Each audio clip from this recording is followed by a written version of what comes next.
वो किहड़े ऐसे जानवर ने जिहड़े कुर्बानी नहीं लग सकते? दसा तुहानूं आ जाग के बड़ी मेहरबानी। ऐसे जानवर भी है जे जिहड़े कुर्बानी नहीं लग सकते, जिन्हां दा नहीं पता वो याद कर लवो। ए तकरीर अज याद करने वाली जे मसले बड़े जरूरी। कुछ जानवर ऐसे ने जी जिहड़े कुर्बानी नहीं लग सकते। मसलन एडा जानवर कमजोर होवे जिहड़ा उठ ना सके। जानवर एडा कमजोर है जिहड़ा उठ नहीं सकता। कई बार ऐसा होंदा है ना, बंदे ने घर जानवर पालिया होंदा है तो वह एडा कमजोर हो जाता है कि उहदे कोल उठण भी नहीं होंदा, क्योंकि चारा चूरा उन्हें पाना कोई नहीं, ख्याल रखना कोई नहीं, वो बैठा ही रहिंदा है।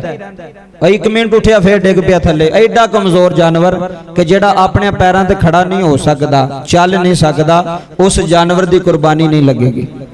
मसला समझ आ गया? उस जानवर की कुर्बानी नहीं लगेगी।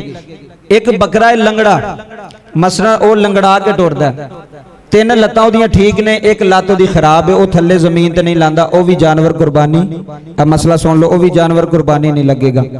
एक जानवर है उन्होंने कहा जाता मुखन्नस, अरबी के अंदर लफज इस्तेमाल किया जाता, मैं पंजाबी अंदर दसना तुहानूं।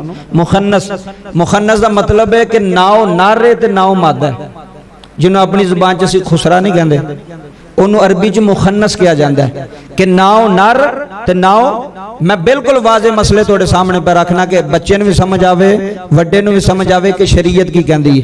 एक वो जानवर होंदे ने जिहड़े ना नर होंदे ने ते ना मादा होंदे ने, ऐसा जानवर भी कुर्बानी नहीं लगेगा।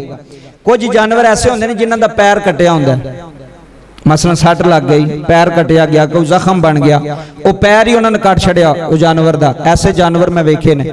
जिहड़ा जानवर पैर कटिया होवेगा ओदी भी कुर्बानी नहीं लगेगी। एक वो जानवर है जिहड़ा काना होंदा, मसलन एक अख ओदी ठीक है तो एक अख खराब हो गई, काना हो गया, काने जानवर की भी कुर्बानी, बोलो काने जानवर की भी कुर्बानी। अगले दिन वो बंदा मैनूं दसन दिया सी, कहंदा कारी साहब वो मैं बैल लैके आया 2.5 लाख का, तो जो मैं घर आया तो मैं वेख्या ओदी ते एक अख ही नकली। ए जुल्म हो रहा जिस पाकिस्तान के अंदर, तब मुसलमान पे मुसलमान लुटते भी। उन्हें तो पैसे कमा ले, उन्हें कहा तेरी लगे ना लगे साड़ी तो दिहाड़ लग गई, पर की फायदा? वो जिन्हें बच्चों के पेट में पाना ही वो भी हराम ही जाना। उन्हें कदी तेन अबू जी नहीं होना, उन्हें अब्बा ही आखना, उन्हें कहना अब्बा कुत्ता ते अब्बा बगैरत, क्योंकि जिन्हें हराम खवादा होए ना बच्चों वो अब्बा जी नहीं आते, वो अबू जी नहीं आते, वो अब्बे नूं जुत्तियां मारते हैं, वो अब्बे नूं जलील करते हैं, उन्हें दसते हैं कि तू सानू हराम खवाया, ते हराम खवाया होवे वो नजरी भी होंदा है ना। आखियो कि पता नहीं लगता, लग जाता पता। उन्हें कहा मैं एडा महंगा लैके आया, तो मैं रोया यार कि तू मुसलमान है तो तू मुसलमान दा ला लै। नकली अख ला छड़ी, उन्होंने काना सी, नकली अख ला के उन्हें वेच छड़ी। तो इस वास्ते जिहड़ा जानवर काना होवे, एक अख तू उन्होंने नजर ना आउंदा होवे, वो भी जानवर कुर्बानी नहीं लगेगा। अगर कन कटिया जानवर दा, कन कटिया अगर तो थोड़ा कटिया ना, मसलन चीरा लग्या, कई बंदे तुहानूं पता कन ते जानवर ते मोहर लांदे ने, सुराख करके ना नंबर लांदे ने, मोहर लांदे ने, ओहदे नाल सुराख हो जांदा कन दे अंदर जानवर दा थोड़ा जिहा, ओहदे नाल कोई फर्क नहीं पेगा। अगर कन दा चौथा हिस्सा कटिया गया, कन दा चौथा हिस्सा कटिया गया तो वह जानवर कुर्बानी नहीं लगेगा। अगर पूरा कन कटिया गया फिर भी, अगर अद्धा कन कटिया गया फिर भी वो कुर्बानी नहीं लगेगा। अगर जानवर दा सिंग टूटा, यह भी मसला सुन लो, अगर ते ओदा जड़ू सिंग नहीं टूटा, मसलन उतू टूटा वे, अद्धा सिंग टूट गया अद्धा है वे, फिर ओदी कुर्बानी लग जाएगी।